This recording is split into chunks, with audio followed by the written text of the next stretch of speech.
Hi hello నమస్తే welcome to box office politics. ప్రేక్షకులకు తన గ్రిప్పింగ్ కథలతో థ్రిల్ ఇచ్చే అడివిశేష్ డెకాయిడ్తో ప్రేక్షకుల ముందుకొచ్చేశాడు. బిగిసడాలని కథనంతో క్షణం, గూఢచారి, ఎవరు సినిమాలతో ఆకట్టుకున్న శేష్ ఈసారి అడవిలో దారి తప్పినట్టు అనిపించింది. డెకాయిడ్ సినిమా విషయానికొస్తే ఒక లవ్ స్టోరీని సస్పెన్స్ జానర్తో ముడిపెట్టి రివెంజ్ జానర్ ఏమో అని డౌట్ వచ్చేలా చేసి ఎమోషనల్గా ఎండ్ చేశారు. కానీ ఇన్ని జానర్స్తో ముడిపెట్టి ఆసక్తికరంగా మలిచేంత గొప్ప కథ అయితే కాదు.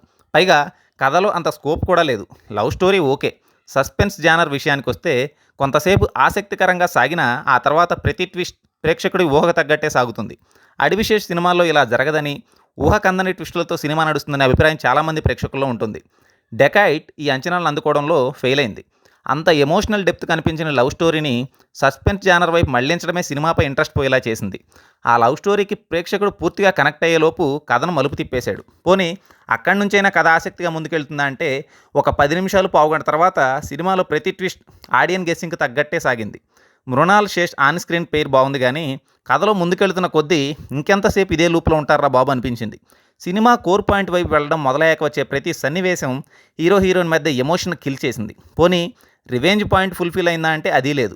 టెక్నికల్గా సినిమా బాగుంది. ప్రొడక్షన్ హౌస్ అన్నపూర్ణ స్టూడియోస్ కాబట్టి టెక్నికల్ ఆస్పెక్ట్స్ విషయంలో వంక పెట్టడానికి అవకాశం లేకుండా డెకాయిడ్ సినిమా చాలా గ్రాండ్గా అనిపించింది. కంటెంట్ గ్రిప్పింగ్గా లేకపోవడం ఈ సినిమాకు బిగ్గెస్ట్ డ్రాబ్యాక్.